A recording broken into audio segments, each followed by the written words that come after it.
nice getting input and taking a wider view of resources. So, Andy, Thanks, Deb. Ice House. Thank you very much. I'll start with the Ice House. Yeah. Everybody hear me? There? Yep. Who's heard of the Ice House here? Apologies for the voice, I've got a bit of a flu. Okay. So, who am I going to choose to do the pitch on the Ice House? Shall I choose somebody? Deb's pretty accurate. Ice House stands for International Centre for Entrepreneurship. It's all about helping companies advance their business. That might be academics who want to turn their bit of IP into a startup business, or it might be Hubbard's Foods who want to go on one of our programs. But pretty much the rule of the Ice House is that the owner or the entrepreneur is the customer, and we'll do whatever it takes to help them move their idea. Find a business partner, raise some capital, help them get fired if they don't necessarily have what it takes to be the entrepreneur for the next 10, 15 years, bring on board members, avoid jail if they're doing something illegal, or just whatever it takes to help advance their idea. Is that all right, Deb? Yes. Been doing it for about 10 years, founded by the business school, and we have the pleasure every year to speak on V2B, be judges on Spark, and hopefully get 1 or 2 or 3 really good businesses out of the Spark competitions. Do you want to tell us a little bit about what you do once businesses, if Yep. Spark, when it comes into the Ice House? So the single greatest issue that we find with startup businesses is people treat it as an art. And our belief is it's a science first and an art second. What I mean by that is we think startups are all about painting by numbers. But a lot of you who've got ideas will recognise that it's a pretty emotional thing when you've got an idea and you want your idea to be successful. And so what we try and do is say, keep that emotion and channel that and push it, but step 1, step 2, step 3, step 4, these are the things that you need to do to get your idea to the next stage and then to the next stage. And so with the Spark winners and anybody else who wants to come into our incubator, it's very much us saying to you, this is what you need to do now. And we say that because we've been there before and done it with 70 companies and in many other companies through all the people that are our advisors and mentors. So it's very much a paint-by-numbers approach to, I've got this idea, it's a new Google search engine, right, how are we going to validate whether anybody's actually going to buy that and use it? What will they pay for it? And how do we get it to market? How do you build a team? How do you get some capital in? And how do you work out whether or not you want to be doing that? Because since I started the Ice House in 2001, or first employee, you see lots of people who started businesses because they're really passionate about their idea, who sit back 10 years ago and say, shit, if it was that hard, I would have stayed with my big corporate flash job and got lots of pay and let some other punter do the startup. And because it's hard. It is hard, hard, hard. And I think Erica's story is a really great one, right? 20,000 cash, making no wine. 8 years later, 400,000 cases.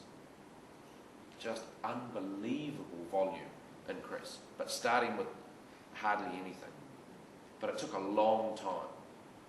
All of us, when we start a business, have a huge desire to go like robber's dogs. I'm going to miss the market opportunity, I'm going to miss the funding, I'm going to miss the customers, I've got to go hard.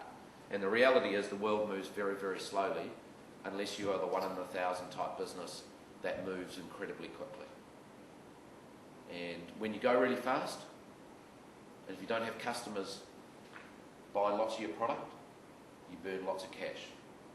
And then you need to find resources to be able to fund that. So I'm going to talk a little bit about that today. So, lots of people out here with ideas. Where do they go to get funding? Yep. So I'm really keen for this to be interactive because I haven't prepared a presentation, and that'll pad out the time. And also in the law of the Ice House, we want you guys to get out of it in terms of the questions or issues that you're thinking about as you bring your idea forward. So in the theme of the resources, all the way through this, if anybody's got any question, just put your hand up or jump up and let's have a conversation. Because again, that'll help pad out what I've done. Deb and Chris are very cute because I've been saying to them, I'm too busy, I can't do this. And they gave me a list of 30 questions that I had to answer. And they said they'd talk me all the way through it. And now they're saying that I'm going to have to do the presentation. We'll just have our own dialogue up front. So just jump up if you've got any questions, right? But I'm going to talk in theme generally about what I've been told to talk to by Deb and Chris here. So tell us what the funding options are and which ones are most suitable for what type of businesses at which stage. Okay, so there's quite a bit of government funding out there, whether that's through Ministry of Social Development, Ministry of Labour, Foundation for Research, Science and Technology, Technology New Zealand, New Zealand Trade and Enterprise. You don't have to be too smart to be able to get some government funding, but you've got to understand the process. And sometimes it's a gatekeeper or an intermediary that will help you get the funding. But there's money out there to help get some mentors.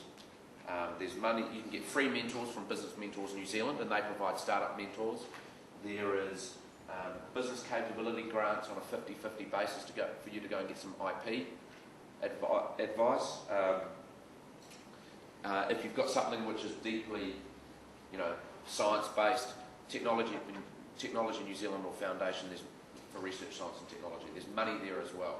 So the best websites or the best ways to just access Google government funding on New Zealand pages and there'll be crap loads that come up, right? But I think NZTE, the 0800 hotline on New Zealand Trade and Enterprise is a really good one. But I just want to make this point about intermediaries. Government create all these flash programs, and then you get a small bunch of consultants who understand those programs intimately. And often, they're the best people to go to.